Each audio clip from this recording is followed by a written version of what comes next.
e vão ter 24 horas para ser feito e entregar. É assim que foi. Está sendo programado, viu? Mas isso bom, tudo bem. Vamos lá, eu vou fazer essa aula. A gente pode fazer ela um pouquinho mais curta, então, ok? Vou colocar aqui, carregar aqui. Então, pessoal, a gente chega Boa noite a todos. Boa noite, Jefferson. Boa noite. Está aparecendo aí para vocês? Sim, está aparecendo. Tá. Então, assim. Tá sim. Ô, professor. Então, oi. É igual a menina falou aí que as aulas que só a apresentação, mas só que hoje não é prova, hoje é aula normal, né? Porque você adiantou a prova, mas hoje é aula normal, não é isso? Sim, aula normal. Beleza. Eu adiantei a prova porque eu sei que vocês têm um monte de provas interativas e tudo mais, um monte de coisa para fazer. Aí, o que eu estou fazendo? Eu estou adiantando, postando antes a prova, para vocês terem mais tempo para fazer, só isso. Né? Eu poderia dar a prova no mesmo dia, assim, mas eu pensei mais para vocês terem tempo para poder fazer as provas, só isso. Tá bom, professor, tá entendido aí. Só nós fazer. Para vocês terem mais tempo. A prova de topografia, vocês têm até segunda-feira que vem, até dia 31 para entregar. Isso é bom, vai ajudar muita gente. Foi nisso que eu pensei, em postar antes. Né? A de concreto, por exemplo, eu postei para o pessoal na quinta passada, para eles terem o fim de semana, para poder ter mais tempo para fazer as provas, enfim. Né? Então, beleza, vamos voltar lá. Nós vamos finalizar hoje a unidade 4, a 4.3, Sistema de Posicionamento Global, GPS. Tá?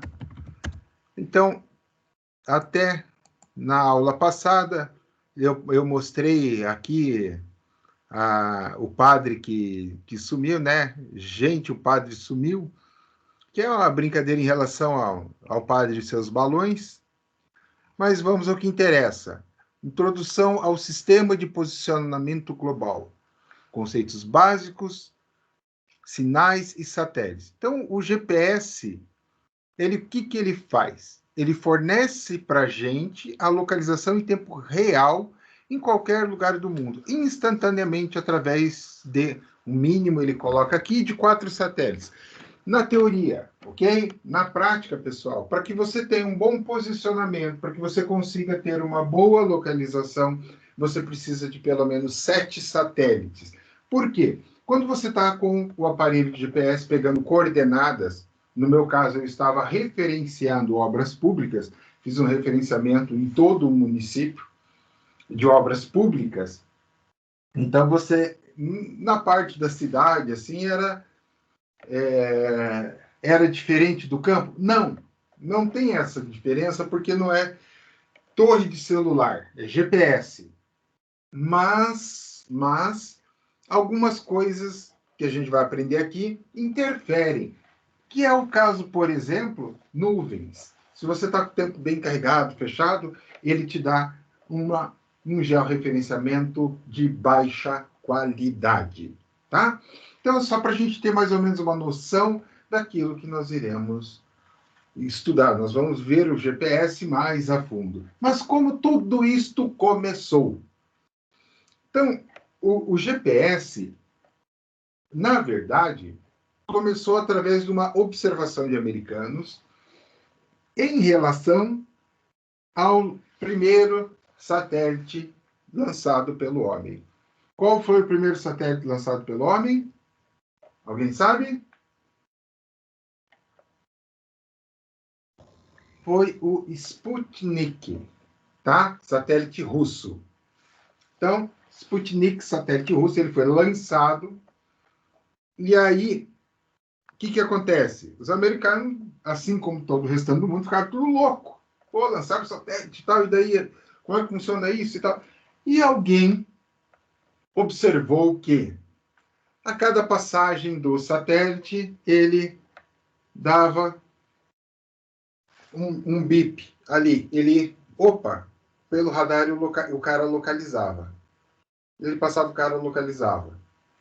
Aí ele começou a analisar e, opa, então por aí dá para a gente saber a posição do satélite. Na verdade, eles estavam estudando a posição em terra e sim do satélite. A partir daí que surgiu a ideia de usar o satélite para o inverso. Mas daí um satélite só não era possível. Com 3 satélites, eles já conseguiam localizar pontos na superfície da Terra. Tá? Então, a primeira malha veio na década dos anos 70. Quem tinha acesso? Os americanos. Ela foi se abrir nos anos 90, mas ainda era muito restritiva. Não era uma coisa assim que abriu, não, com precisão. Não, não era a precisão que nós temos hoje. Por quê? Os americanos usavam muito para tecnologia militar, tecnologia bélica, por exemplo, mísseis guiados por satélite.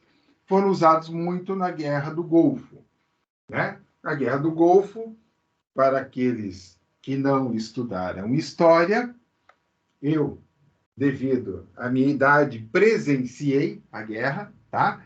Então, a Guerra do Golfo foi a primeira guerra totalmente coberta e televisionada, né? Tinha tido antes a Guerra do Vietnã, mas a Guerra do Vietnã ela era feita por reportagens, o que é diferente da guerra do Golfo, ok? A guerra do Golfo, ela foi uma guerra da qual foi totalmente televisionada. Então, mostrou os arsenais de cada país e tal. Foi um evento como se fosse uma Olimpíada. Evidentemente, guardadas devidas comparações, né? Porque uma Olimpíada é uma festa do esporte, e a guerra foi. Morreram pessoas. Mas, assim, vale a comparação do ponto de vista o que foi a guerra em si.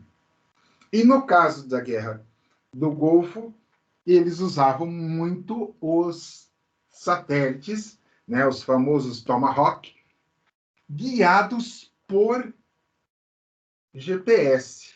Né? Então, o posicionamento dos satélites era controlado, dos mísseis por satélite, usando o sistema de posicionamento global. Ok? Isso foi no final dos anos 80. Aí, nos anos 90, iniciou-se uma abertura, um uso comercial do GPS. E a partir de 2000 explodiu. E hoje nós temos o GPS num uso absurdo. Né? Então, mas se a gente for falar, não sei o quê, pessoal, não faz 15 anos, não tem 15 anos, que o GPS é utilizado, tá, como sistema de navegação.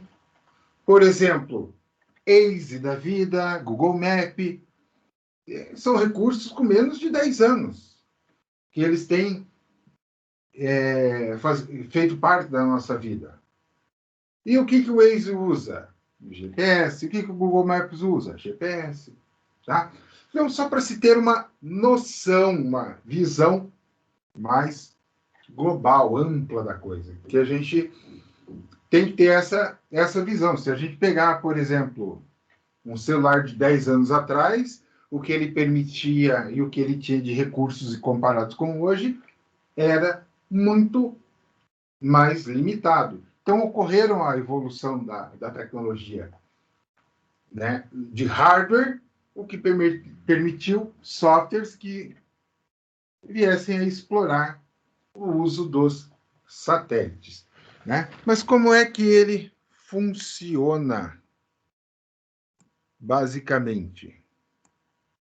Então, aqui eu separei um link para a gente olhar isso aqui.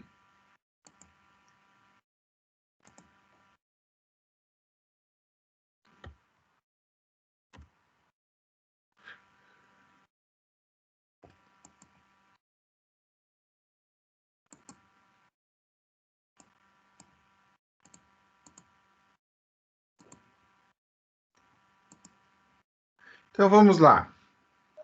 Então, como é que ele funciona? Aqui tem uma imagem bem interessante que diz tudo, ó. Então, você sempre tem o componente de solo, o qual está conectado com os satélites, e você tem aqui a distância relativa. O que acontece nesta brincadeira? Adivinha? Olha só, se eu pegar daqui para cá e fechar aqui, eu tenho triângulos pitagóricos, tá? Então, triângulos pitagóricos. Por isso que se chama triangulação, tá? Por isso que ele se chama triangulação, ok?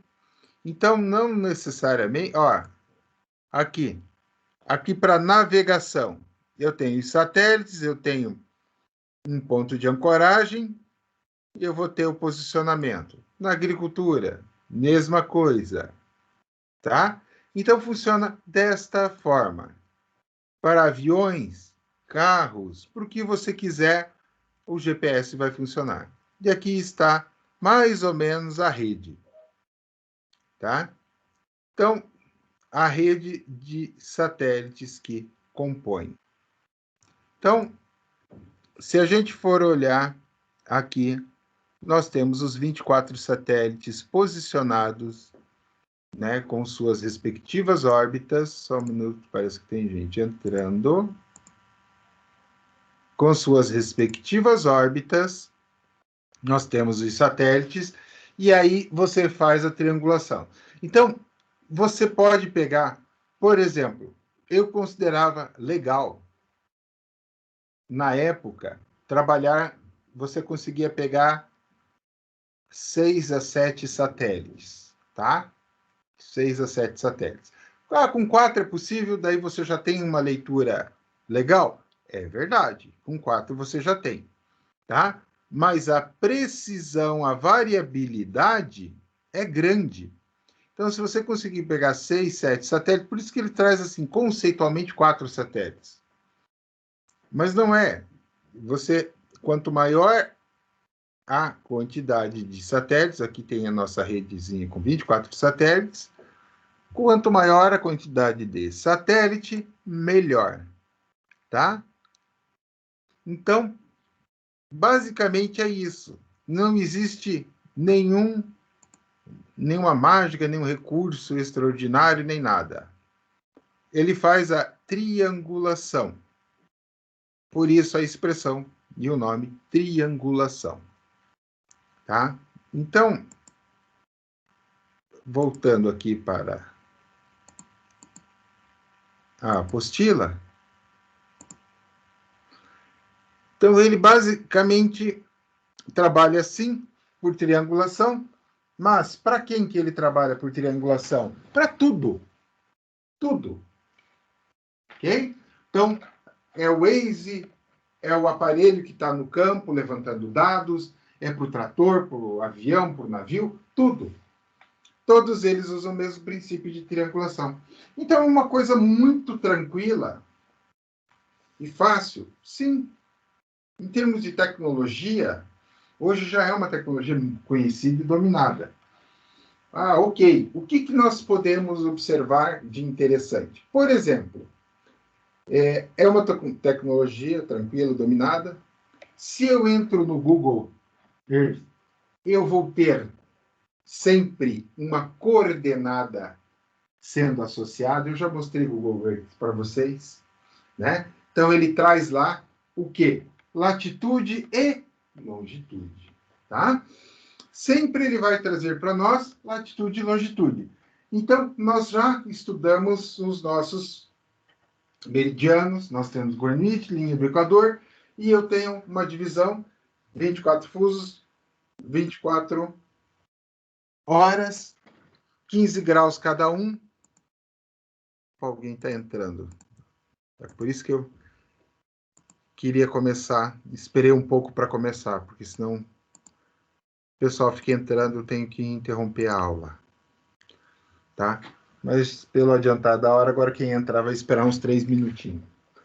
Então, Tem vezes que a pessoal... gente aceitar aqui, mas agora não tá aparecendo, não. Ah, que bom. Se vocês conseguirem aceitar, me ajuda. Senão Não tá aparecendo, não. eu tentei interromper a aula. Então, pessoal, então voltando. Então, o GPS que você tem no carro, no navio, no avião, em terra, todos eles funcionam com a mesma tecnologia, com a mesma lógica. Triangulação por satélites, ok? Só que nós temos diferentes níveis de acesso a essa tecnologia, tá? Por exemplo, no segmento espacial, eles vão estar analisando dos 24 satélites, tá? Localizados a uma altitude de 20 quilômetros, 20.200 quilômetros, 20.200 quilômetros. Está aqui, ó, a constelação dos nossos satélites, dos nossos GPS, os 24. E aqui tem até um desenho, né? Segmento espacial, segmento de controle, segmento do usuário. Beleza. Então, o segmento de controle é quem faz a operação do sistema. Então, esse que é o barato, o grande barato da história. Então, os americanos fizeram o quê? Liberam o GPS, a rede de 24. Não. Eles liberaram, no início, eles liberaram uma parcela menor. Aquilo que eu estava explicando. Por quê? Por questões de precisão bélica, né? E até hoje, o segmento de navegação deles ainda tem uma outra restriçãozinha, que eles podem interferir na navegação, por exemplo, de um míssil contra eles. O que é os principais mísseis? Os mísseis balísticos intercontinentais. São os mísseis de longo alcance, mísseis que podem portar arma nuclear com alcance de 6.000 quilômetros. Tá? Então, são mísseis que, por exemplo, podem ser disparados da China e atingir os Estados Unidos. Ou vice-versa. Então, o que acontece? Evidentemente, como eles dominam totalmente a tecnologia, eles têm uma outra carta na manga para tentar bloquear um ataque de mísseis. Tá? Então, a semana que passou, nós tivemos o ataque a Israel, o ataque de Israel na Palestina, e Palestina e Israel, vice-versa. O que aconteceu? O ataque palestino, eles estavam usando vários e vários mísseis. Mas baterias assim de 20, 30, 40, 50 mísseis lançados por minuto. E aí, Israel desenvolveu o sistema de defesa domos de ferro.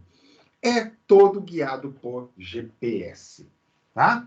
Então, ele lança mísseis menores para interceptar esses mísseis maiores, né? Porque o míssil maior, não existe segredo. Aqui é aquela história.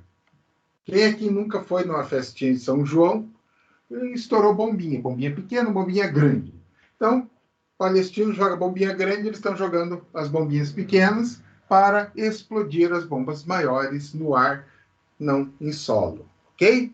Então, o sistema Domos de Ferro, ele é todo baseado em GPS. Ele faz a triangulação dos mísseis, a possível trajetória do míssil, e ele lança as contramedidas para interceptar os mísseis. É assim que funciona. Então, o que acontece? Para você ter esse nível de precisão, etc., sem nenhuma falha, evidentemente, você precisa ter um avanço tecnológico legal nessa parte de GPS. Então, nem tudo se usa para o mal, mas nem tudo se usa para o bem. Um outro exemplo do que a gente pode ver, a gente vai ver na aula de hoje, é o uso na agricultura, tá? Agricultura de precisão. Então, o segmento de controle, esse é a chave. Então, se eu tenho um segmento de controle poderoso, eu tenho como, por exemplo, fazer com que eu consiga enviar a informação para o satélite. Como assim? Veja, uma coisa é localizar na Terra. Então, eu tenho lá minha rede de satélite, coletei os satélites, puf, localizo o ponto. Outra coisa, uso para coletar o carro, orientar o carro pela rede, ok.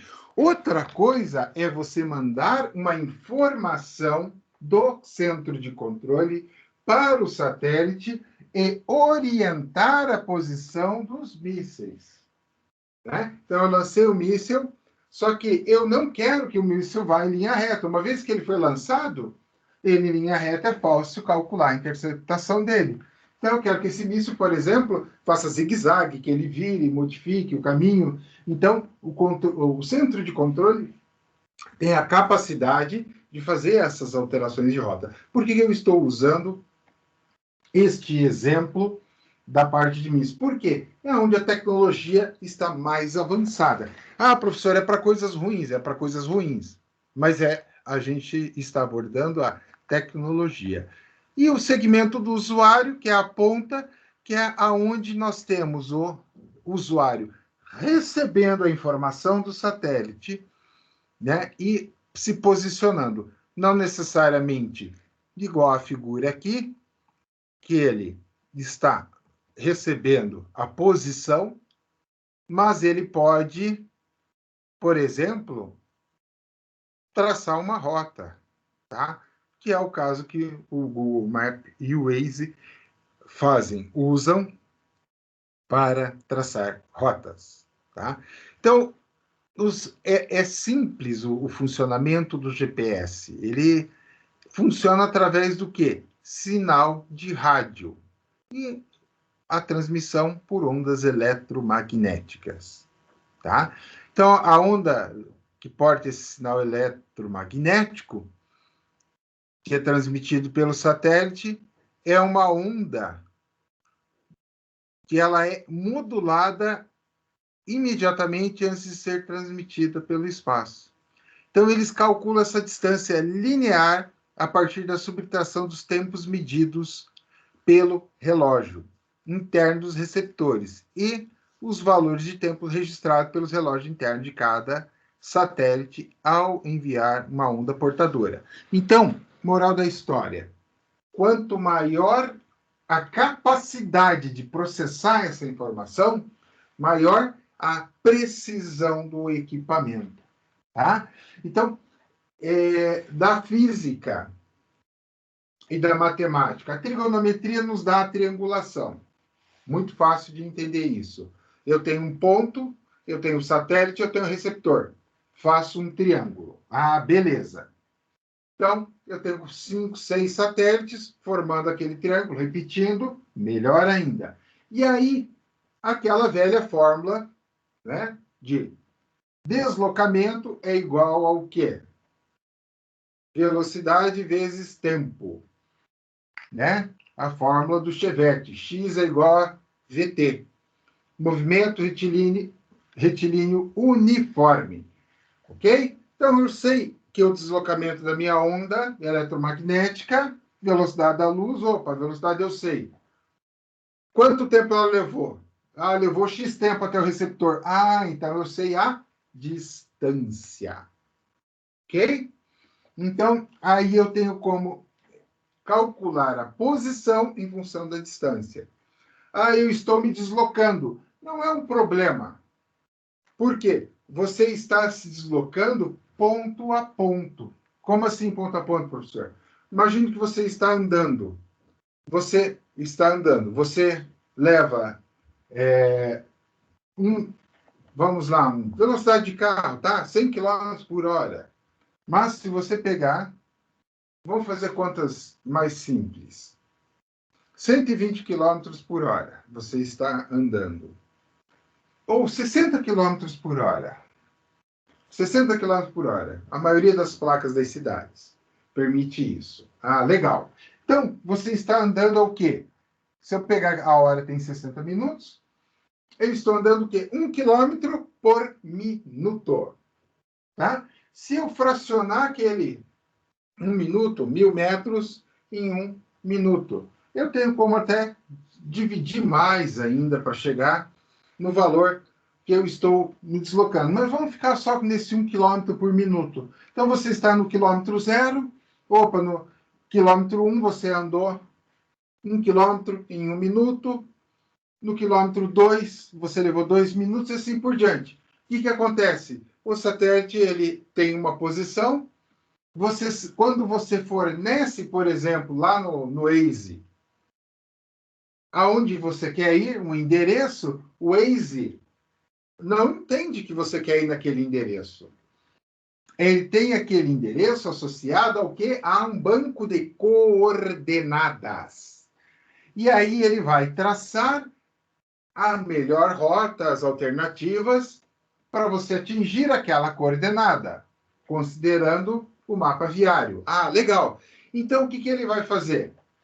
Ele vai calcular o tempo que você pode chegar. Como? Ele calcula baseado no tráfego que tem e ele vai calcular, além disto, ele vai calcular também quanto tempo falta. Porque se você andou, se ele te deu que você vai levar 5 minutos para percorrer uma distância de 5 km a 60 por hora, então ele sabe que aqueles 5 km que ele dá lá, aquele tempo estimado de 5 minutos, o que vai acontecer? Se você acelerar, andar for a 80, você vai reduzir o tempo. Mas se você for um pouco mais devagar, você reduz o tempo também. Então, isso é uma forma dele analisar. Toda vez você baixa o software, o app lá, o software do Waze, no teu celular. Então, você tem um software do qual ele está transmitindo as coordenadas para o banco do Waze. Então, ele sabe que N pessoas fizeram aquela rota em tanto tempo. Então, ele consegue estimar em função do trânsito, tá? Tanto é que tem um truquezinho no Waze. Quando você tiver duas rotas, ele te dá, essa rota está com 11 minutos e essa está com 10, vai na de 11. Por quê? Porque você e mais um monte de gente vai na de 10. Se você for na de 11, a de 11 acaba invertendo e chegando mais rápido. Façam o teste e vocês vão ver o resultado, tá? Por quê? Ele não vai falar vai você lá, Francisco, porque eu gosto de você. Não, ele vai falar para Francisco, vai falar para Helena, vai falar para o Gabriel, enfim, vai falar para todo mundo, vai na de 10 minutos. Você olhou, aquela é 1 minuto a mais? Ok, vou naquela. Porque aquela, automaticamente, a tendência é saturar aquela de 10 e aquela de 10 vira 11 e ocorrer a inversão. Façam o teste, depois vocês me falam se deu certo ou não. Ok? Mas essa é basicamente a lógica de funcionamento. Através das ondas eletromagnéticas, você consegue descobrir. Tá? Então, para que serve o aparelho de GPS? No que ele é usado?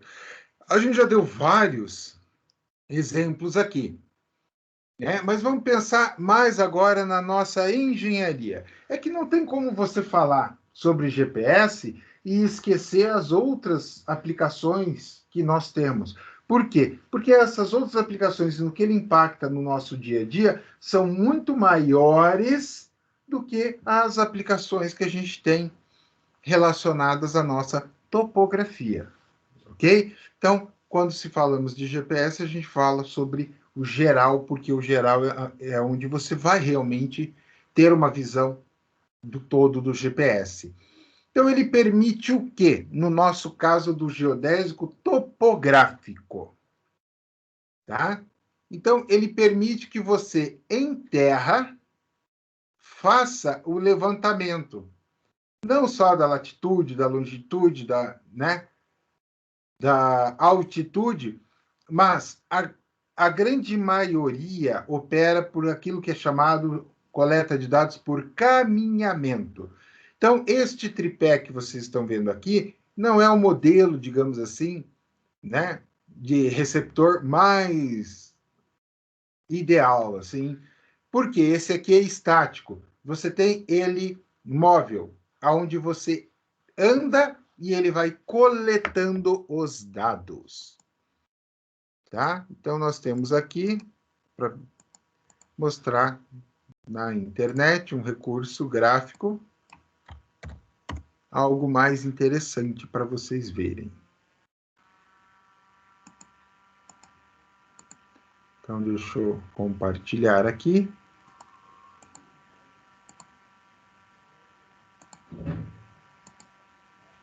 Olha só. Olha só. Então, eu tenho aqui, montei a base receptora e eu posso fazer a coleta dos dados. Aqui tem uma variedade de tipos de GPS que vocês podem fazer uso. Está aqui o geodésico. E aí, vou colocar aqui, ó, baliza caminhamento.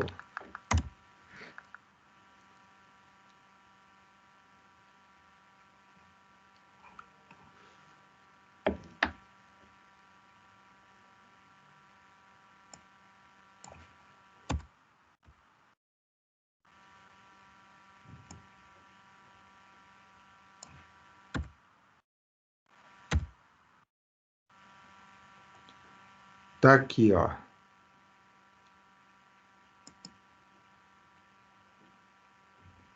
Olha só. E elas vêm geralmente com uma bússolazinha que é para você manter ele no nível. Tá? Aqui, ó. Isso é uma baliza.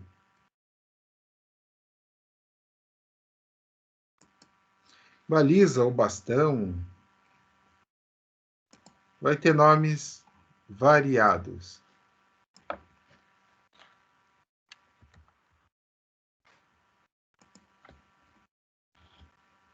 Então, os aparelhos. Você tem aqui. Olha aqui, ó. Essa é a baliza que eu queria mostrar. Tá vendo, ó? Esse é o estático, ó. Olha a baliza aqui, ó. Olha a baliza. Daqui você vai fazendo, ó. Aqui, ó. Olha só. Essa é a baliza, tá? Você vai fazendo o caminhamento e a coleta simultânea de dados. Ó. Tá aqui, ó. Você vai fazendo o caminhamento, ele vai coletando os dados e ele gera como produto de saída um mapa tridimensional. Olha aqui, ó.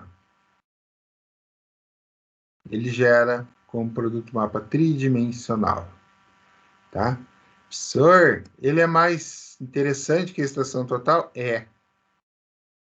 Ele coleta com precisão? Sim. Então, vale a pena usar ele? Vale. Qual que é o problema dele, professor? Por que usa estação total se o GPS é melhor, é mais fácil, rápido de coletar informações? Por quê? Por quê? Por quê? Adivinha por quê? Olha só aqui, ó. Adivinha. Custo financeiro? Exatamente, money, É né? isso aí. É uma brincadeira que custa caro. Mas ele é preciso também, pessoal. A chance de erro dele é grande, né? Eu já tive experiência com levantamento em cima desse equipamento aí do RTK e ele deu furo lá na topografia. Olha, Bem representativo, tá? E assim, depende falar que o qual cara equipamento que você está usando. pontos. Depende qual equipamento você está usando. Eu pergunto para você, uma Ferrari é rápida? Depende da mão de quem. Um cara que não sabe andar com uma Ferrari não vai ser rápido como um cara que sabe andar. Então, isso é muito relativo. Olha aqui, ó, a posição dos satélites que aparece é exatamente assim, ó. Ó, a quantidade de satélites, ó. E aqui ele dá a leitura, ó. Então, depende. Esse daqui, o geodésico, que eu estou mostrando, ele é rápido, ele é preciso e ele é eficiente. Tá? não perde para a estação total, pelo contrário. O detalhe e o senão do equipamento é, se ele não estiver bem calibrado, se ele não estiver legal, se ele não estiver tudo certinho, não queira. Olha só. Olha aqui, ó. Ó, ó, aqui o linkzinho aqui, ó, tô entrando, ó. Olha o preço da criança. Olha o preço da criança. Esse aqui tá consulte o preço ali, mas estava ali, ó. Eu vou voltar até, ó, na tela, olha aqui, ó. Ó. 50 mil. E esse não é de uma marca top, entendeu? É uma marca boa, mas não é top, tá? Agora eu posso colocar aqui, ó, custo GPS geodésico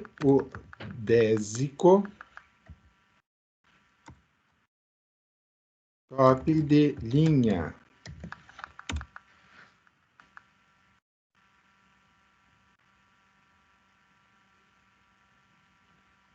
Qual o melhor GPS? A gente pode pegar aqui, ó, levantamento topográfico mais vendido. A Garmin possui, mas aqui, ó, mapa rodoviário tal, não é o que eu quero. Eu quero para, ó, daí você vê 95% de precisão, né? Então você vai vendo o preço, né? E vai vendo qual o tipo que você quer. Então você tem, ó, esse Mundo Gel aqui é muito bom.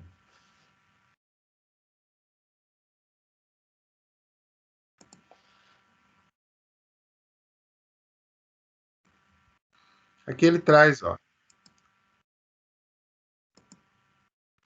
Olha só. Traz vários. E aí você tem receptor de canais. Ó, esse aqui, ó, 12 canais, abandona. 24, 12, 8, 12, abandona, né? Da Triple. Antena integrado, não, abandona. Esse, sim. E vamos lá. Vamos ver a... Ó, permite importar, todos eles vão permitir. Ó, esse aqui não, abandona, não presta. Eu quero precisão.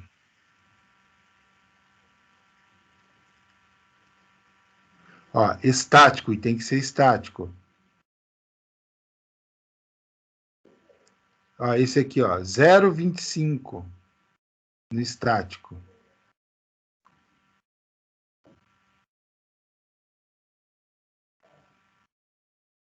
Então, aqui, olha só, no estático desse aqui, 3 milímetros de precisão. Outro, 5 milímetros, 5 milímetros, 5 milímetros, né? Evidentemente, ó, no estático, 3 milímetros, um erro de 0,5 por milhão. Tá aqui. Esse aqui, ó. Então, assim, não existe milagre. Existe equipamento bom, equipamento mais ou menos, e existe operador bom e operador mais ou menos, né? Então, se a gente for analisar o GPS, como eu falei, ele não faz milagre. O equipamento ruim, a gente viu isso pelas estações totais. Nós tínhamos estação total de 8 mil, 10 mil. Uma estação total eficiente ela não vai custar menos que 30 mil, 20, vamos lá, 20 mil, a partir de 20 mil você até encontra estações boas. Mas não adianta, menos de 20 mil, você joga dinheiro fora. Por quê? Porque você vai estar usando um equipamento que não vai te dar a precisão que você precisa, né, que você necessita. Se você pega a estação total e analisa o GPS, é a mesma coisa. O cara foi lá e comprou um GPS. Pagou 30 mil, 40, 50 mil. E ele tem... ele te deu falhas, te deu erros. Mas tá ali. Eu abri a tabela dos comparativos dos melhores, vocês viram. 5 milímetros o erro dele. 5 milímetros para engenharia é muito pouca coisa. Ok? Então, é um erro perfeitamente aceitável. Só que um equipamento desse não vai custar menos que 80, 90 mil. Então, esta é a diferença que a gente tem que sempre levar em consideração ao analisar as tecnologias. Eu pego, agora voltando aos carros, eu pego o Argo. O Argo é excelente, o Argo e tal, não sei o quê, um carro bom. Legal. Poxa, mas com o Corolla eu vou bem mais rápido que com o Argo. Ok. Só que você tem que analisar qual é a finalidade do Argo. O Argo você pode se deslocar, ir trabalhar, voltar na cidade, e para viajar eu vou usar um Corolla. O Argo você também vai poder viajar, mas o Corolla vai ser mais rápido. Ou uma BMW, um Audi. Essa é a diferença, né? Então, equipamento bom, equipamento ruim, mas também depende do ponto de vista da aplicação. Imagine que eu estou controlando um levantamento topográfico, fazendo análise de estradas, verificação de traçado, etc. E eu não preciso de uma precisão tão grande. 10 centímetros, 15 centímetros, para mim, de erro, não quer dizer nada. Está tranquilo, é aceitável para mim. Então, esse GPS mais simples, com um custo mais barato, ele vai servir às minhas necessidades. E lembrar daquilo que eu falei. Você coleta satélites, você faz o quê? Cálculos, processamento. Então, quanto maior o poder de fogo do processador, do GPS, do equipamento, maior a quantidade de cálculos e, consequentemente, maior a sua precisão. E o seu custo também. Então, não existe milagre, né? É que nem a gente comprar um celular. Meu celular, para jogos, ele não presta. Ok, mas para o WhatsApp, para o restante das coisas, ele funciona. Então, para que você quer o equipamento e qual a finalidade de uso? Essas são as análises que a gente tem que fazer. Até marquei aqui, eles são pequenos computadores, pois recebem e decodificam os sinais dos satélites. Tá? Então, o princípio básico do posicionamento é a técnica de observação. Então, o GPS basicamente vai te fornecer o quê? Coordenadas. Tá? Esse GPS geodésico com aquela baliza, ele vai te dar o quê? Ponto inicial e ponto final. Você pode fazer um levantamento por caminhamento, ou seja, você caminha, se desloca por todos os pontos, ele coleta todos os pontos e depois você baixa no software que vai te gerar uma projeção tridimensional. Tá? Então, ele vai trabalhar assim, coletando essas coordenadas. Então, um exemplo de coordenada. Tá? Então, ele tem do ponto A até aqui o X, onde ele está indo. Então, ele te dá a planimétrica. Ele vai te dar a altura. E aí, ele vai trabalhar aqui com latitude e longitude, que eu já falei, e vai te posicionar. Então, só é possível conseguir a determinação da latitude e longitude, coordenadas geodésicas, com precisão através do posicionamento relativo, em especial com o DGPS. Tá? Então, ou seja, nós temos posicionamento relativo estático e cinemático. Então, depende daquilo que é a tua precisão.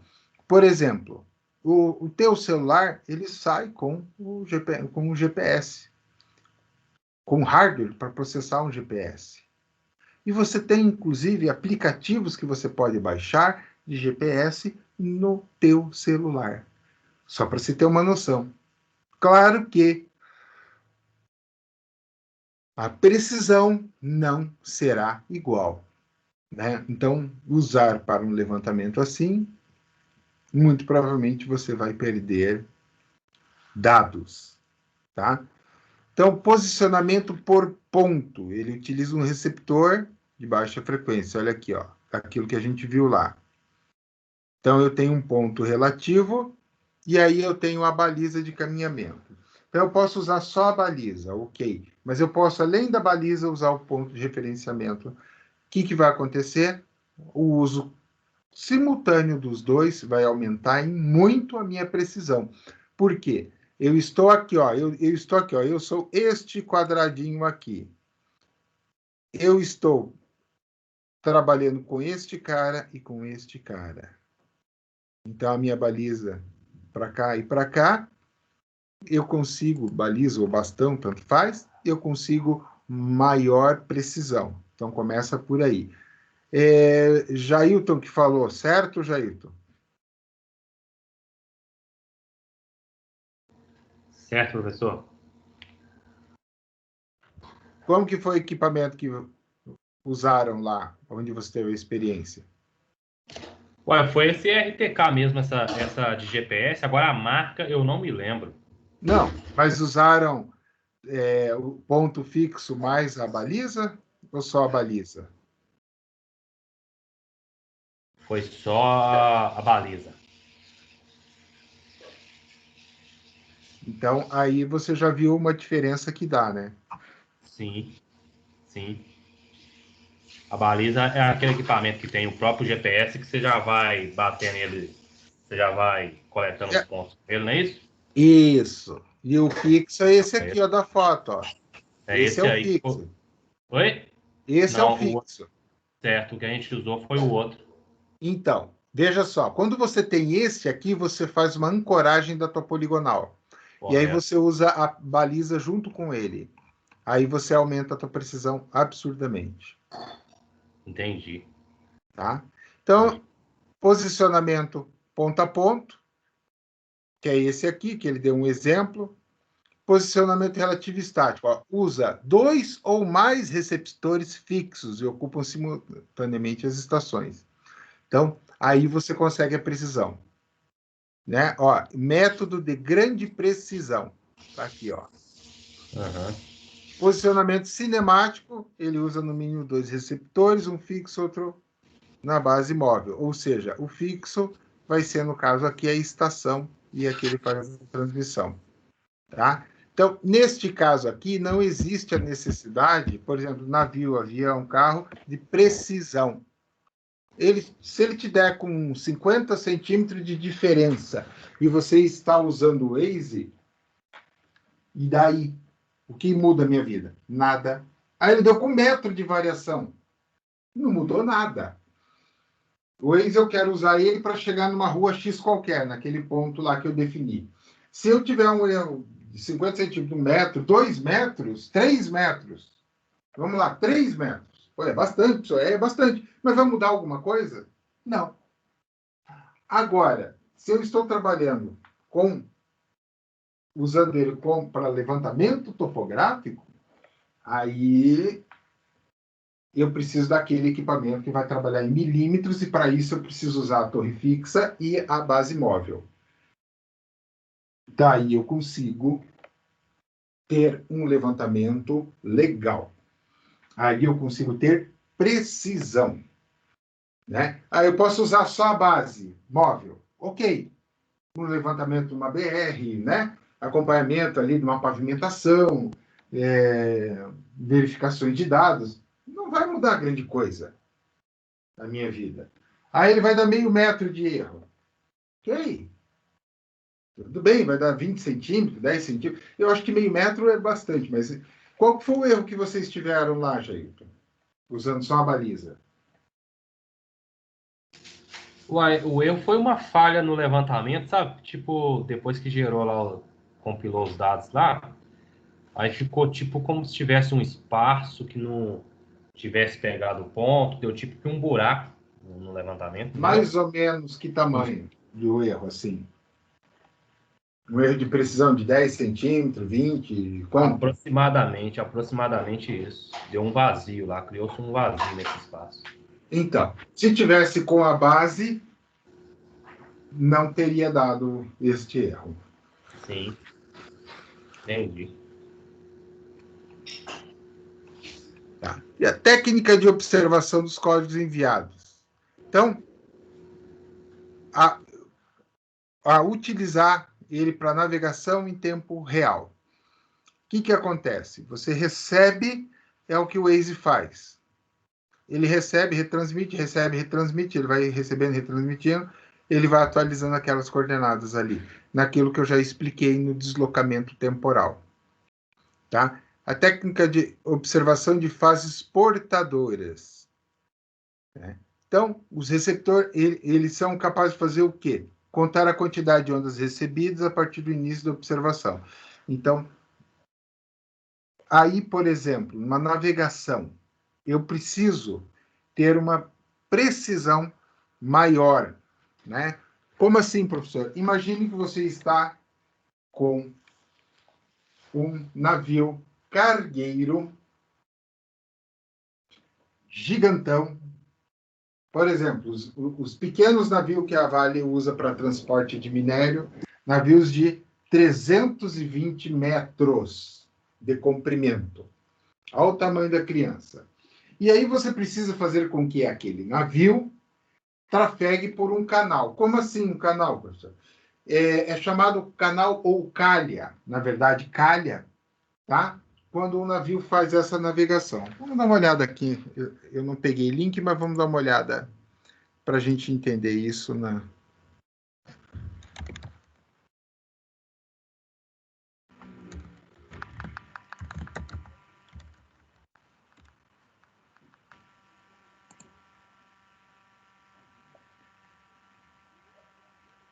Então, aqui, vamos lá.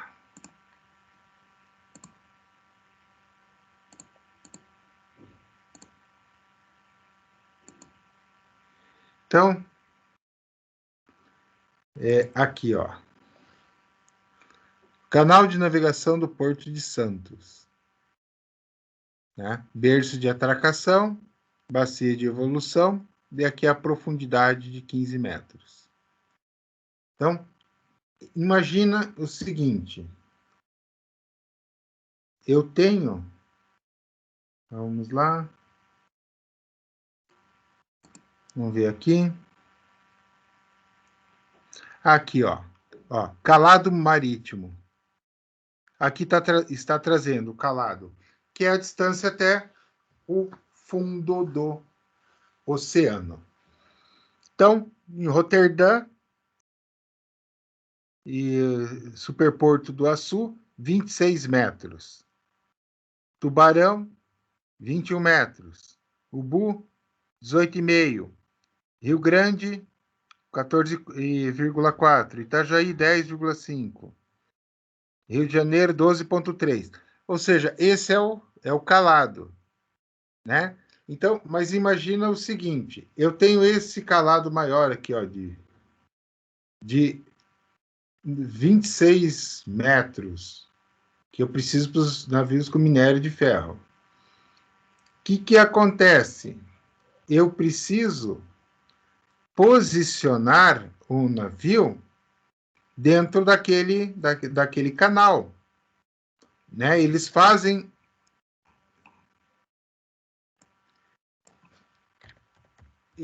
o rebaixamento. Ok? Olha só, aqui vai mostrar melhor, ó. Olha só. Então, ó, tá aqui, ó, 13,5, mantendo 13,5. Isso aqui eu tenho em mar aberto. Olha aqui, ó. Mas eu não tenho 13,5 aqui. Eu tenho uma faixa aqui. Imagine que meu navio ele precisa percorrer aquela faixa. Aquela faixa. Então, eu preciso ter uma... Eu preciso... Aqui, ó, calado máximo. 13,5, que é o Porto de Santos. Olha só. Olha aqui, ó. Então, a criança, por exemplo, devia estar aqui. Aí ele veio um pouco mais para cá. Puf! Já era navio. Tá? Já era navio. Ele simplesmente ele vai encalhar num banco de areia. Ah, aqui, ó, isso que eu queria mostrar. Olha só. Olha que coisa mais linda. Isso aqui, ó. Esse é o canal externo, ó. Esse é o canal externo. Daí o canal interno. E aí, canal novo. Então, imagina o seguinte, aqui é tudo porto, né? Então, imagina que eu tenho um navio com 14 metros. E entra aqui, ó. Foi, e até lá. Então, se ele vier aqui do lado, tchau, navio. Ele entrou aqui. Se ele entrar aqui do lado, tchau, navio. Aqui, tchau, navio. Ele vai encalhar. Então, eu preciso ter o quê? Ó, olha aqui, ó. Eu preciso ter, ó, esse outro aqui, ó. Tá vendo? Aqui é o mar, ó. E aqui tá a legenda com a profundidade, ó. Então, esse é o calado, ó. Então, eu preciso conduzir esse navio e eu tenho folgas pequenas. Eu não tenho grande folga no meu navio. Eu tenho folgas pequenas ali. Ele é gigante e eu preciso conduzir ele por um espaço pequeno. Logo, eu preciso de uma navegação com maior precisão. Era isso que estava trazendo lá. Ó, aqui, ó. Isso é show de bola porque mostra bem, ó. Esse é o calado, ó. E, ó, olha só. O cara entra aqui, ó. Se ele entrar aqui do lado aqui e for tentar pegar aqui, pode ser que dê sorte, mas a chance dele se dar mal é grande. E ó, ele tem que trazer por aqui. Ah, eu vou trazer aqui que é mais curto o caminho. Tchau, navio. Então, esta é a ideia. Ó, daí aqui eles tentando fazer... Oi? Quando você acabar de explicar isso, eu tô com uma dúvida no negócio aqui, depois você explicar para mim de novo. Tá. Então, na verdade, era isso que eu queria mostrar para vocês. Eu dou ali da navegação. Pode falar. A dúvida é sobre o plano altimétrico e a altimetria. Qual que é a diferença dos dois mesmo? Porque os dois pegam a cota, né? Mas qual que é a diferença dos dois mesmo, um para o outro? Ó, altimetria, eu só pego a o quê? Tude, certo? Planimetria, eu só pego o quê? O plano. Não, o plano altimétrico, quer dizer, o plano altimétrico Não, vamos lá. O que é planimetria? Então, fala você para mim. Eu estou pegando os dados no quê? No plano. No plano. Altimetria, estou pegando o quê? Somente cotas, altura, altitude. Quando eu faço planialtimetria, eu faço o quê? Os dois. Ao mesmo tempo. Que é o que se faz. Entendi. Não, beleza.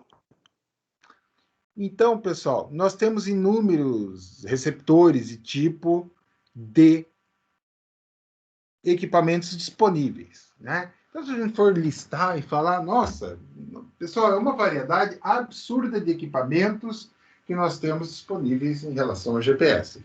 E também de finalidade de uso, de aplicação. Então, nós vimos, tudo depende do quê? Um receptor que para o Waze, 3 metros de variação, não faz cócega e é para dar risada, ninguém está nem aí porque não vai impactar em nada. Se eu pegar este mesmo receptor, né, e colocar no naviozinho daquele de minério, e vocês viram ali como é que ele tem que trafegar, e viram o calado como é que funciona, né? Então, por quê? Calado. Professor, porque ele faz maior. Pessoal, como é que eu faço o calado? Simples assim. Eu uso uma draga para retirar areia, retirar material do fundo do mar. Ok. Isso é metros cúbicos de material. Então, é material que não acaba mais. Então, quanto maior for a retirada de material, maior será o que? O meu custo. Então, por isso que se faz o navio assim, o navio tem quanto? O maior navio vai ter lá 50 metros, um exemplo, tá? Então, 50 metros de largura, um exemplo. Então, eu vou fazer o seguinte, o meu calado vai ter 55, 60 no máximo, no pau bravo. Ok? Por quê? É. Mas isso tem que ser retirado constantemente, né?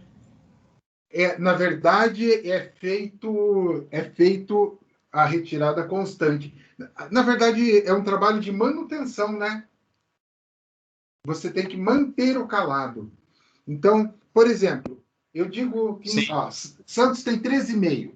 Na verdade, ele não está com 13,5. Se você for lá e medir, bater a reguinha ali, vai dar 14, 15. Mas aqui, eu garanto o mínimo é 13,5. Né? Tipo, o máximo é 13,5. Meu navio tem 14. Bom, aí é problema teu. Aqui é para 13,5. Pode ser que passe, pode ser que não passe. Provavelmente passa. Mas você tem que realmente estar fazendo essa retirada o tempo inteiro. Por quê? O próprio movimento das ondas vai fechando, né, a estrutura. Em alguns lugares, eles fazem o quê? Eles fazem o alargamento desse calado, né? E aí, de forma triangular, geralmente é assim, tipo calha mesmo. E aí, o que acontece? Porque calado, na verdade, é profundidade. E aí, ali é calha. E aí, com o tempo, ela vai assoreando. Então, você tem que fazer a manutenção, tem que ter uma draga que faz a manutenção constante. Todo porto tem. O que acontece com essa perspectiva de... Por que não usa uma profundidade maior? Porque quanto maior a profundidade, maior o custo. Né? Então, aí se associa também ao quê? Ao tipo de navio que vai atracar. Então, não é todo porto, por exemplo, que pode receber esses mega navios. Quer ver? Dá para a gente colocar aqui, antes de falar desses fatores.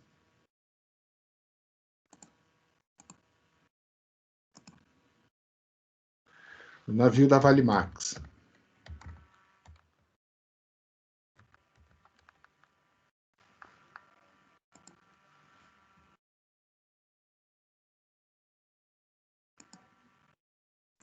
Por que eu estou pegando o navio da Valimax?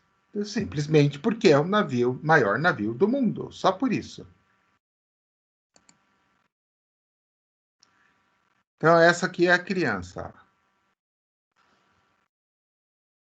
362 metros, 65 de largura, 30 de altura. Carregamento completo leva 2 dias, ele leva 16 mil toneladas, são carregadas por hora. Leva 2 dias para carregar a criança. Né? Então, aqui, um comparativo com os maiores.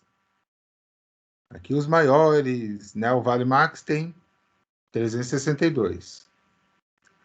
Olha lá, da Knock Nevis, 458.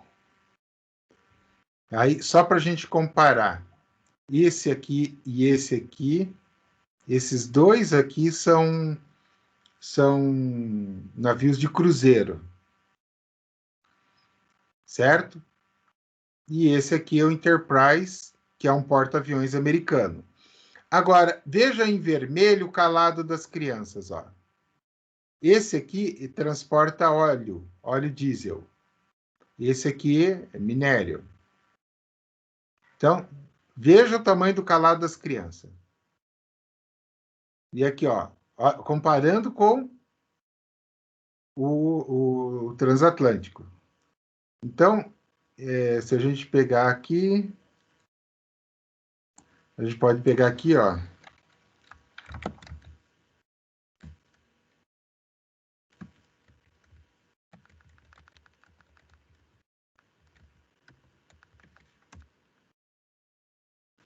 olha só.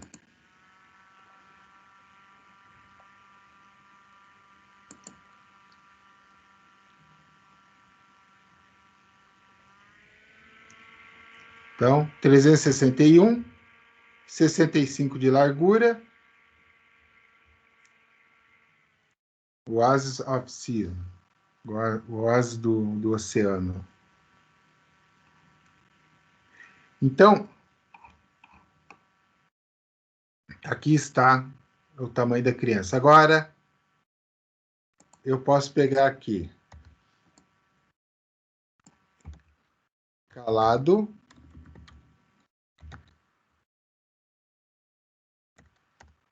Versus Valemax calado. Vamos ver se vai trazer para a gente. Não, trouxe ele, mas não trouxe o calado.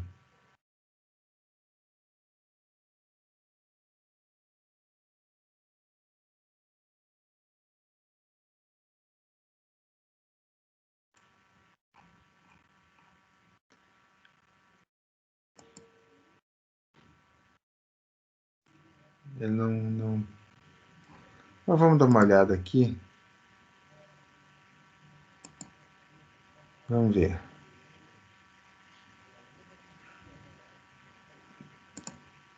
Então, aqui.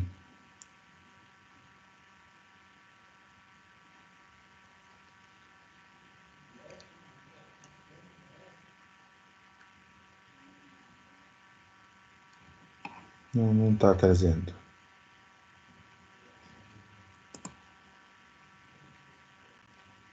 Aqui deve ter.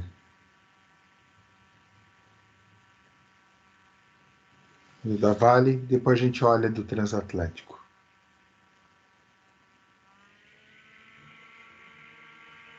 Raio-X.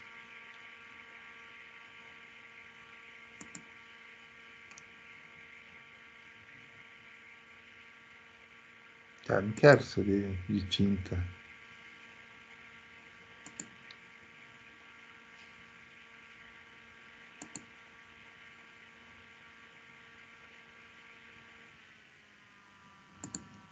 Não.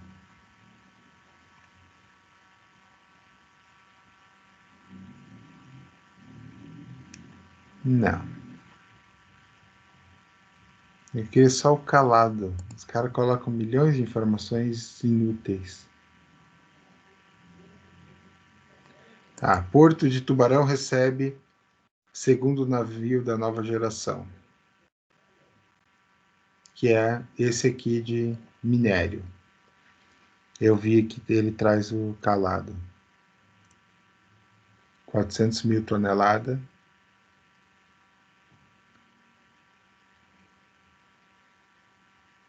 Aqui, ó, calado, 23,04 metros. 31,9, 361,9, 362. 23 metros de calado. Agora vamos ver um calado transatlântico.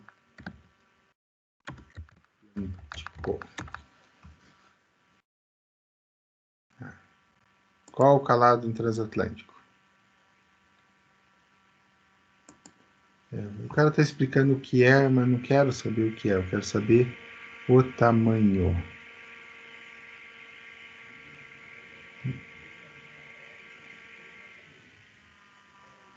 Aqui. Ah! Trouxe alguma coisa que presta.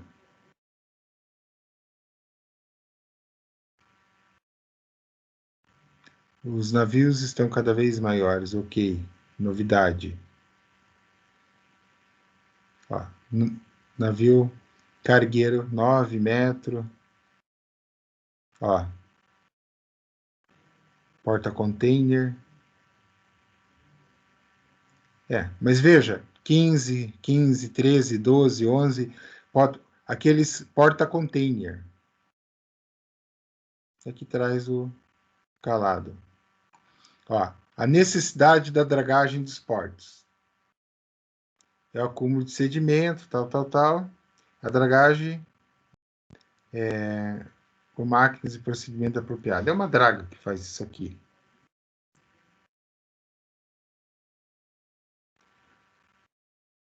Ok.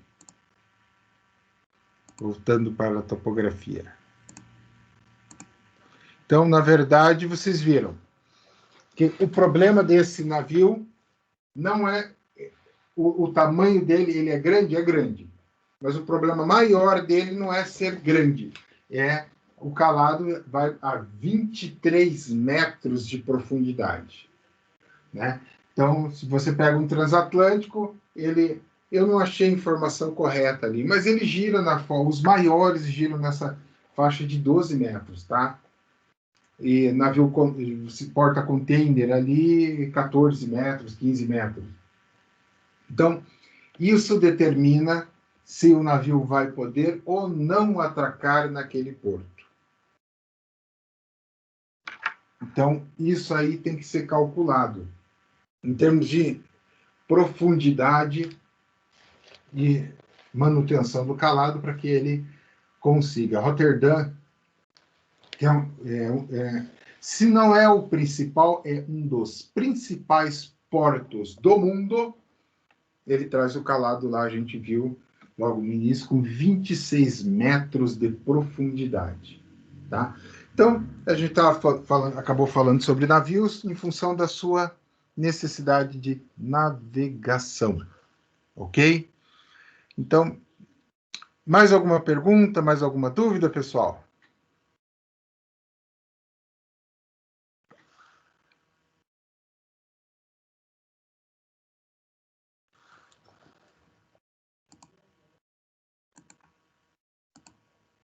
Dúvidas, perguntas? Eu vi que chegou mais gente para a aula, que bom. Professor, a princípio eu acho que tá tudo certo aí. Tá Tranquilo. Tranquilo. Então, tá jóia. A gente aproveitou para olhar algumas curiosidades sobre portos. Interessante que vocês não vão ter uma disciplina específica de portos, né? E até uma curiosidade. Ocorreu uma certa polêmica. O CREA, assim como qualquer outra instituição de classe, onde tem votação ou repartição pública, onde tem votação, existe pessoas boas e pessoas ruins. Eu me lembro que teve uma unidade da Pitágoras, até conto qual que é, eu dava aula lá, na Barreiros, e vocês não têm a disciplina de portos. Aí o cara tinha segundas intenções, não vamos entrar no mérito da questão, mas ele tinha segundas intenções. E por ter segundas intenções, ele não queria aprovar o curso de engenharia civil lá em Barreiros, sendo que em todos os outros lugares, com a mesma grade curricular no Brasil inteiro estavam aprovados, eles lá não queriam, porque o curso não tinha a disciplina de portos, né? Projeto de portos. E aí até a grande questão ok, mas Minas Gerais, até onde eu sei, não tem condições de ter porto. Porto marítimo era o que ele queria. E não tem. Então, e não é todo lugar que tem que tem porto, né? A cidade precisa ter o quê? Mar. E o cara criou um transtorno, atrasou em mais de 6 meses a validação lá dos diplomas, porque ele tinha segundas intenções. Né? Então, só para ver como é que é, uma ironia. Então, não faz sentido realmente fazer parte da grade de engenharia civil como obrigatório uma disciplina de dimensionamento de porto marítimo, porque não faz sentido nenhum você pensar que, por exemplo, você está formando pessoas para o mercado de Minas Gerais. O cara vai ter que saber de porto para quê? Ele vai trabalhar em qual porto? Né? Uma coisa... E o mais curioso de tudo é o seguinte, portos você vai ter em disciplinas muito específicas. E eu me formei na Federal de Santa Catarina, que é em Florianópolis, tem mar lá, de monte, e não tinha disciplina de portos, nem como optativa. Tinha, na grade, tinha, como optativa. Mas sabe aquela optativa que em 5 anos nunca foi oferecida?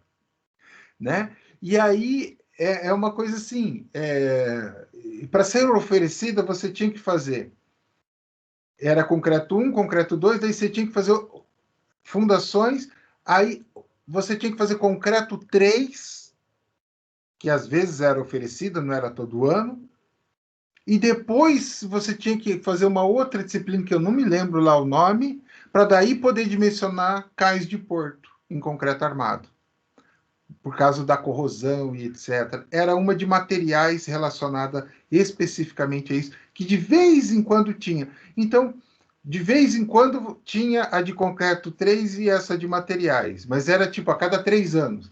E daí, para ter essa de portos, então, segundo reza a lenda, nunca teve disciplina. E lá tinha mar. Aí você cobrar na faculdade que seja obrigatória, né? Então foi uma coisa assim muito. É uma curiosidade, né? Uma coisa muito doida.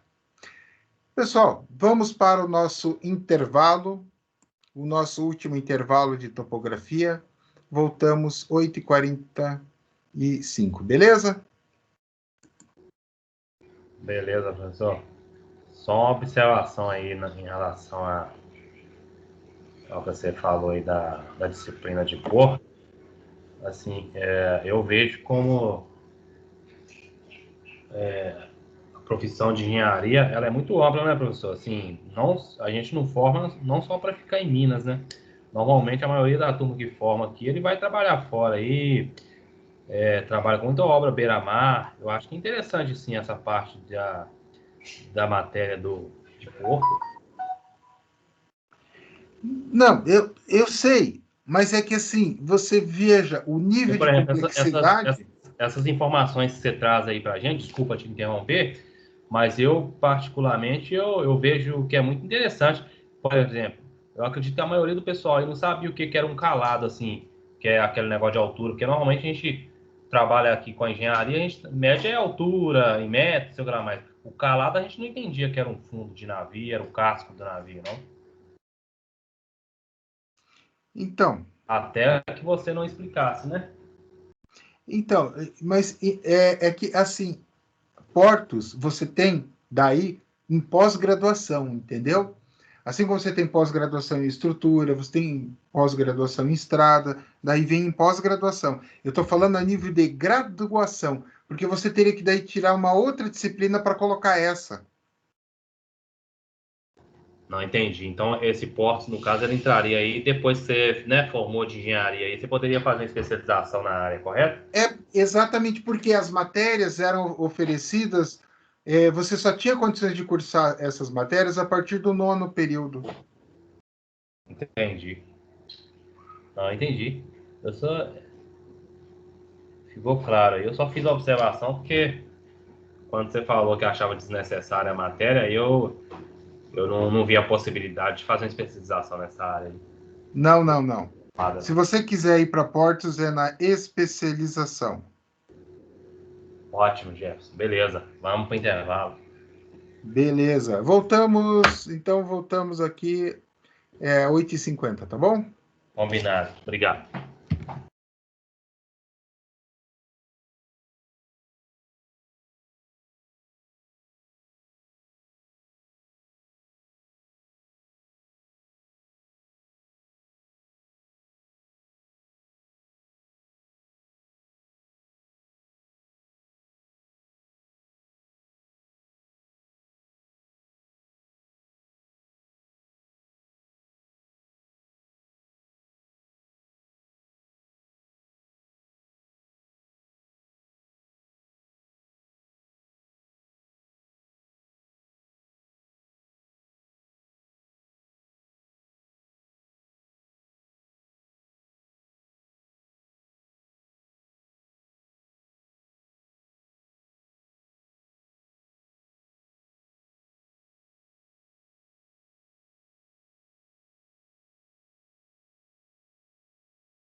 Bom, pessoal, então vamos dar continuidade à nossa última parte da nossa aula.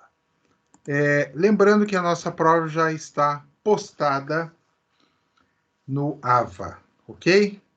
É uma prova bem tranquila para vocês fazerem nessa disciplina de topografia, né? Nas outras provas está um pouco mais puxada, mas não tão puxada assim. Então vamos lá. Fatores que afetam a precisão do GPS, né? Então lembrando que o satélite está lá passeandinho a 20 mil quilômetros de altitude, ok? Manda o sinal, ondinha de uma onda eletromagnética, e nós recebemos ela aqui. Então eu posso ter vários fatores que vão influenciar. Disposição geométrica da constelação, né? Então, como eu mostrei ali, e até citei, que o ideal são 7 pontos, né? Então, 7 satélites para você ter ali, que daí vai te dar uma precisão legal na informação. O que acontece? Eu posso ter mais ou posso ter menos satélites, e isso vai influenciar. Então, essa disposição da constelação. Além do que, se eu tiver em áreas muito cobertas, como assim cobertas, professor? Por exemplo, eu estou no pé de um morro. Eu posso interferir, reduzir a quantidade de satélites. E isso vai, evidentemente, influenciar no resultado, tá? Então, a técnica utilizada no sinal de observação. Então, evidentemente, né, quando a gente fala em precisão, ter uma base estática vai fazer toda a diferença. Eu até citei o exemplo, Jailton comentou, né, que ocorreu um erro, uma variação, mas se você tiver uma base estática para fazer essa recepção, ela melhora consideravelmente. A modelagem ou eliminação dos efeitos atmosféricos. Então, a precisão, ela sempre vai ter uma certa influência. Neste caso, da ionosfera e da troposfera. Para que esses nomes que vocês já estudaram um dia, longínquo e num passado distante chamado segundo grau, né, e muitos esqueceram, eu peguei aqui para mostrar para vocês, eu separei um linkzinho, aonde eu tenho aqui as nossas camadas, tá? Então, olha só. As nossas camadas... eu acho que está mais bonito. Olha só. Troposfera, estratosfera, mesosfera, termosfera e exosfera, ou seja, fora já. Tá? Os satélites estão aqui. Pegando aqui, deixa eu ver. Esse outro em camadas com as medidas, fica melhor. Tá? Então, ó, troposfera, 10 km. Estratosfera, tá aqui, ó, até 50 km. Então, como ele está a 20 quilômetros de altitude, tá ali.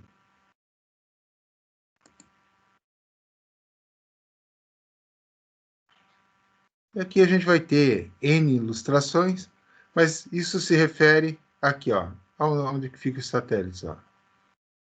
Ok? Na última camada. Então, o que acontece? Ele tem que passar por essas camadas. O problema não é ele estar aqui. O problema é ele vir até aqui. Aqui fica legal porque ó, dá para a gente ver, ó, na troposfera, ó, as nuvens, tá? E essas nuvens irão complicar a minha vida. Então, este que é o problema. Aqui tem vários gráficos ilustrativos, dá para ver e tal, como é que funciona, olhar, tô aqui, tô ali, enfim, o problema maior está aqui, ó, troposfera. Atravessar esta camada. Tá? Então, atravessar esta camada, ó, onde eu tenho máxima concentração de ozônio, onde eu tenho a própria troposfera, onde eu vou ter as nuvens, olha aqui, ó, novamente mostrando, este que é o problema, tá? Então, atravessar esta barreira, que é a barreira que protege e permite a existência, a nossa existência, que vão causar obstruções. Ok? Então, a rotação da Terra também é outro fator, porque ela é irregular. Nós temos a Terra com um certo eixo de inclinação, o que faz com que nem sempre eu tenha a melhor disposição de satélites. Tá? Então, uma coisa que eu vi na prática utilizando o GPS, eu fiz o levantamento num determinado horário, pela manhã, e em um determinado horário da tarde. Eu tinha uma diferença gritante, uma variação gritante na quantidade de satélites disponíveis. Então, os dados de manhã eram muito piores do que os dados à tarde. Para ser exato, o melhor horário que eu consegui era 16 horas da tarde. Às 16 horas, né? 4 horas da tarde, às 16 eu conseguia a melhor qualidade. Em outro lugar, em outro dado lugar, 10 horas da manhã foi onde eu consegui melhores resultados. Então, ou seja, essa variação dá exatamente por essa combinação de fatores. Os dois estavam com tempo limpo, né? Então, sair de fazer o levantamento com tempo chuvoso, você está pedindo para não ter bons dados. Então, os dois, em condições limpas, estavam, teoricamente, tudo certo. Então, por que eu tive diferentes leituras? Um dos fatores que pode explicar isso é o eixo de rotação da Terra. E aí você pode ter erros, né? Erro do relógio do satélite e erro do receptor, do relógio do receptor. São erros assim, vamos lá, muito ínfimos, de milissegundos, que não chega a influenciar. Evidentemente, se o teu aparelho tiver com problema, claro que eu vou ter um problema maior. Quanto mais próximo for do nível do mar, e isso é verdade, você tem uma leitura pior, tá? Por quê? Justamente a camada que a gente viu ali da troposfera quanto mais próximo do nível do mar, maior a camada a ser vencida, tá? Então, eu posso afirmar que uma leitura em BH é mais fácil de se realizar do que uma leitura, por exemplo, no Rio de Janeiro. Ok? Então, após a coleta, vem as aplicações, né, do GPS, os sistemas, naquilo que eu posso fazer, o pós-processamento. Navegação aeronáutica, navegação náutica, navegação terrestre, todas essas possibilidades a gente já falou, já explorou bastante, já explicou do que se trata e o que aborda. Navegação, né, urbana por veículos. E aqui eu destaquei uma curiosidade que eu achei legal passar para vocês. Na verdade, eu fiz uma disciplina no meu mestrado, há 20 anos atrás, e nessa disciplina, na época, era novidade. Era novidade, isso que eu estou mostrando para vocês, a agricultura de precisão com GPS. Então, contar um pouco sobre. Então, eu trabalhei com o GPS geodésico. A Federal de Santa Catarina tinha adquirido um GPS geodésico. Na época, eles pagaram $75 mil no equipamento. Evidentemente, a gente está falando 20 anos atrás. Professor, hoje isso aí daria 300, 400 mil reais. Sim, mas há 20 anos atrás, né? Hoje um equipamento desse vai custar como a gente falou, uns R$80 mil. Ok. Mas, na época, a gente trabalhou toda a análise de dados, precisão, erro, todos esses detalhes. Eu esqueci de citar quando eu falei sobre o geodésico.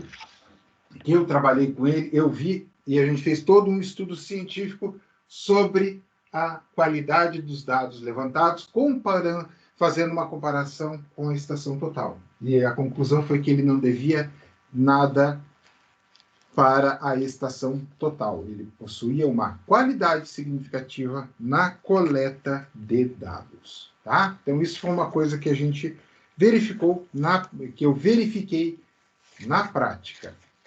Outra coisa que nós vimos da agricultura de precisão, e nós tínhamos que fazer trabalho, um dos trabalhos era uma pesquisa relacionada à aplicação de GPS. Eu peguei um artigo, na época, numa universidade do Canadá, e me chamou a atenção 2 pontos. 2 pontos. O primeiro ponto foi em relação à grana.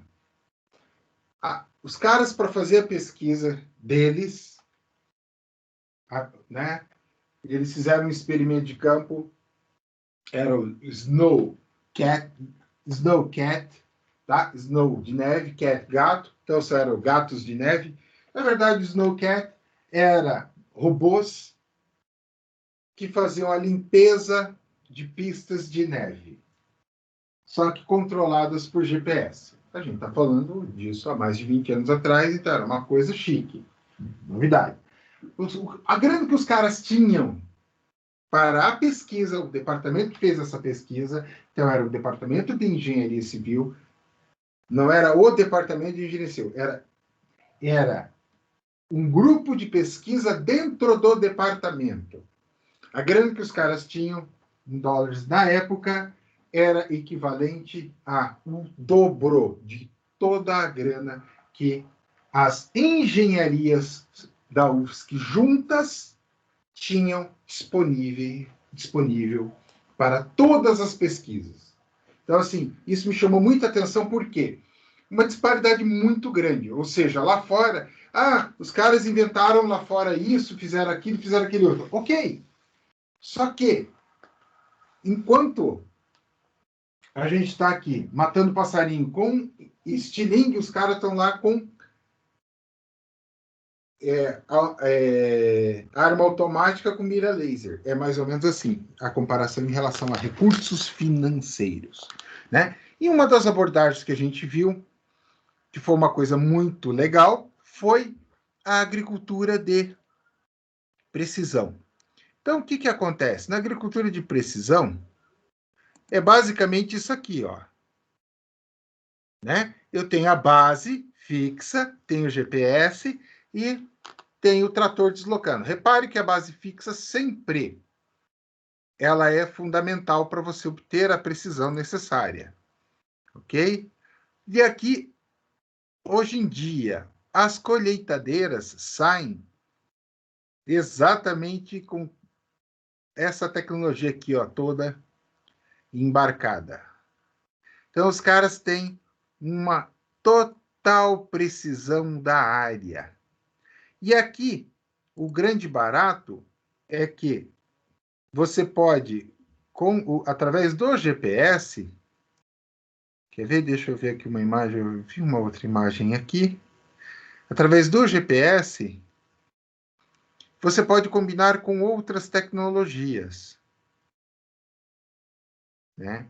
Então, você tem como deixar que a colheitadeira praticamente opere sozinha. Deixa eu ver. Eu vi aqui uma imagem quando eu pesquisei. Só... Tá bom. Vamos colocar então a palavra drone. Aqui, ó. Então, o que os caras estão fazendo? Por que drone? Nós já falamos do drone, né? Da fotogrametria. Então, o que os caras estão fazendo? Não é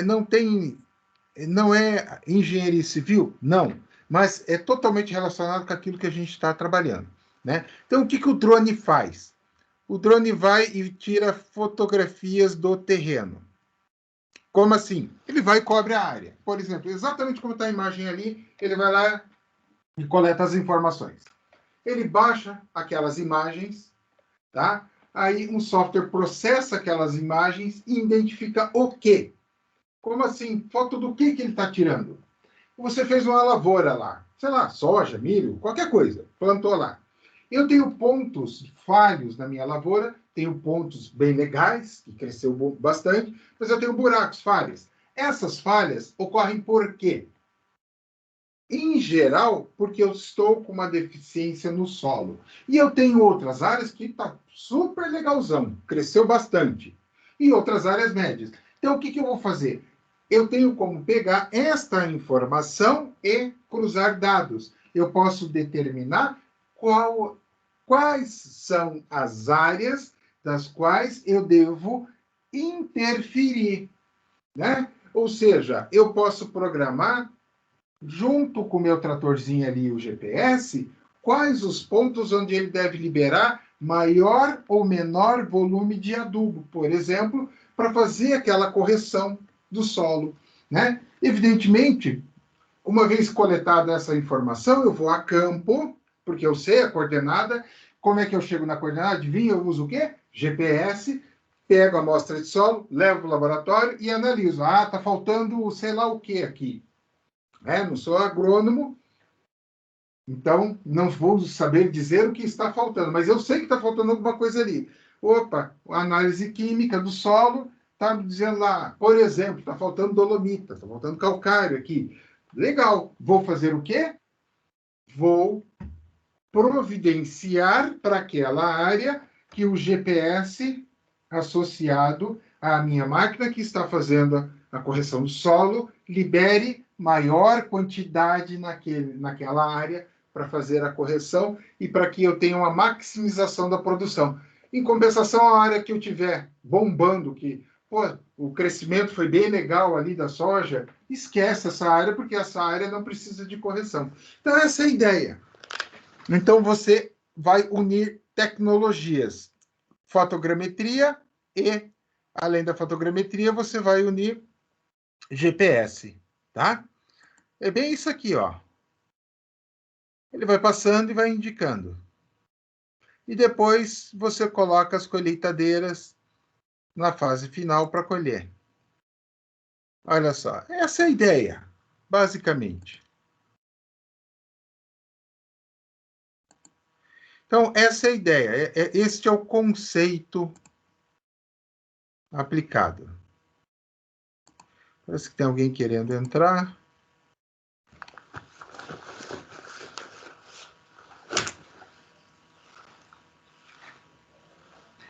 Dúvidas sobre, pessoal?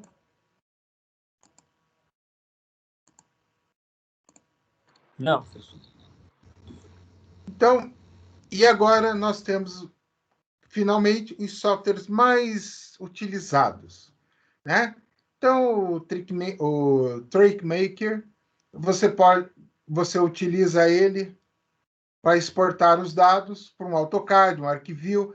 Na verdade, nós falamos sobre software quando a gente falou sobre estação total. A estação total transmitia os dados para o software e gerava a base de dados. O GPS, adivinha, faz o quê? Mesma coisa, tá? Então, o GPS, muitos deles possuem, ou quase todos, entrada para USB. Exatamente o mesmo funcionamento. E aqui ele traz o MapSource da Garmin e traz o Basecamp, também da Garmin, que ele permite rota, trilha, importar, exportar desenhos, etc. Tá? Então, aqui o autor traz ainda no final, para concluir, cada avanço tecnológico torna-se cada vez mais amplo o leque de aplicações do GPS, transformando um sistema imprescindível para o dia a dia. Então, e aí, por exemplo, uma das aplicações que ele está trazendo, o uso dele no celular, e E ele traz um aqui, exemplificando. Atualização do cadastro rural de algumas fazendas na cidade de Piracicaba. Então, na verdade, o que acontece?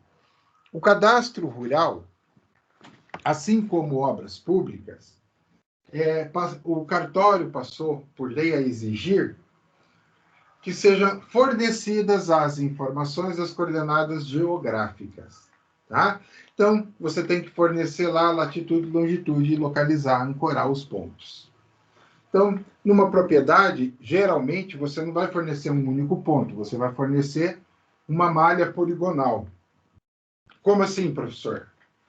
Você vai percorrer os extremos, faz de conta que a sua fazenda ali que você tem que levantar seja uma figura geométrica, uma poligonal com 8 pontos. Então, você vai ter que percorrer os 8 pontos, coletando as divisas daqueles 8 pontos e colocando na matrícula. Isso na teoria. Na prática, pessoal, não é tão perfeitinho assim as dimensões. Então, eu já peguei matrícula de fazenda para trabalhar com 50, 60 pontos locados. Era uma área grande, mas tinha muitos pontos. Ok? Então, nesse caso aqui, do cadastro rural, ele traz para usar o GPS, né? E você tem que tomar qual cuidado? A questão da obstrução do GPS em relação, se você tiver um clima com chuva, etc., que você vai ter uma perda de dados. Ok? Pessoal, assim nós encerramos a nossa aula 4.3, a nossa última aula de topografia. Alguma pergunta? Ficaram com alguma dúvida?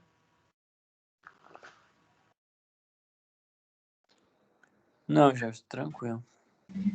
Tranquilo. Ô Jefferson, você falou que a prova, você já tinha postado as provas? Isto. Vamos lá. Vou parar a gravação, parando a gravação.